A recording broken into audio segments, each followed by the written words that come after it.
Stellaris Dev Diary 210. We listened post Nemesis address, mainly about pop growth, but also about other things that are scheduled to come with the 303 patch. 302 has been released, we'll come to that later.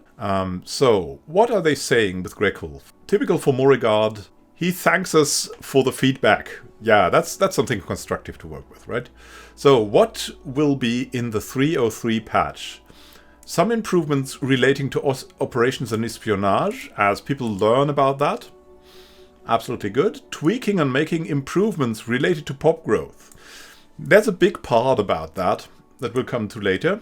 And various other improvements, balance, tweaks and bugs. Stephen aka Eladrin, who has been responsible for the pop growth mostly, he speaks about a bit about the pop growth in detail. The Stellaris 3.0 Dick update had a number of changes to economic systems, including major changes to population growth. They wanted to significantly reduce the number of pops in the galaxy, decrease the disparity of number of pops between empires with mass colonization and those with fewer focused planets, allowing the smaller empires to keep pace to a degree with the more sprawling empires, the so-called eternal struggle between wide and tall play.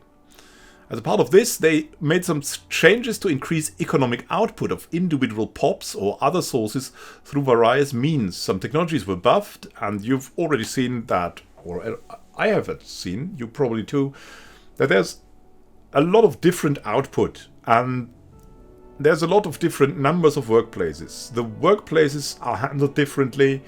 Everything has changed. Edicts were updated, new bonuses were added to keep production up. Some secondary resources such as research are intentionally more difficult to rush, since they believe that in 2.8 it was a bit too easy to reach repeatable technologies and technological dominance. But if you go for research, oh my goodness, how good is it? You have to try this.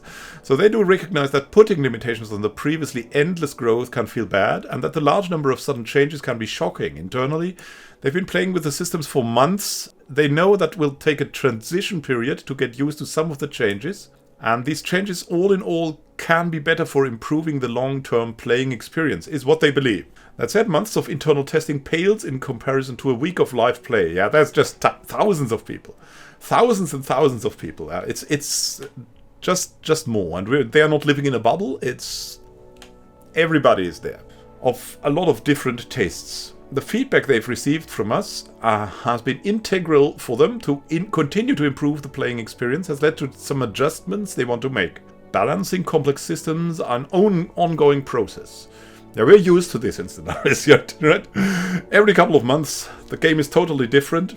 It will be the same here. They encourage us to continue feedbacking here in the forums as they move forward. So while they were interested in having more backwater planets in proportion to highly developed planets, story-like, you have backwater planets that supply the base resources. Highly developed planets go for some things like research and specialized goods, probably. And backwater planets maybe have a little bit more pop growth, while as highly developed planets have very slow pop growth, and middle of the park planets have the highest pop growth, probably. They've deemed it too difficult to get the higher infrastructure tiers. As such, they're planning on reducing the number of pops necessary to upgrade capital buildings to the higher tiers. Yeah, that can be very difficult with the new pop growth. The growth on highly developed worlds also feels a little low. That's not something I'd say. I mean, the highly developed worlds for me has always been something like where you resettle your pops to. I mean, it's definitely, especially with the Empire-based pop growth break or soft wall at around, at the moment of 3.0.2, around 600, 700 pops, they've increased the floor of how logistic growth penalties can drop planetary growth to make sure that these plants still produce a low but noticeable amount of growth, so they don't stop growth completely. The effect on growth required from the number of pops in the Empire was stagnating growth too early, so they're adjusting that value down as well. These should help make the late-game worlds like a Ring World or Ecumenopolis less difficult to populate, though you may still want to encourage your pops to resettle to them to get them going. I mean, it was that way before the big overhaul, or at least it was a better method, but now it definitely is something you have to do. or even steel pops with proprietary spoilers, right? We've seen that. We've seen that often. So note also that of these 3 points, this is what is being talked about, right? Tweaking and making improvements related to pop growth. Because it's the most important topic right now. To ensure that other special planets such as the Hive world and Machine world still feel valuable when they come online, they've added assembly jobs to the planets themselves. The resource consolidation origin will begin with a blocker negating this extra job until removed. Since colonization is taking longer than desired in the mid to late game, they've added colony development speed bonuses to the civilian infrastructure technologies in addition to their building slots.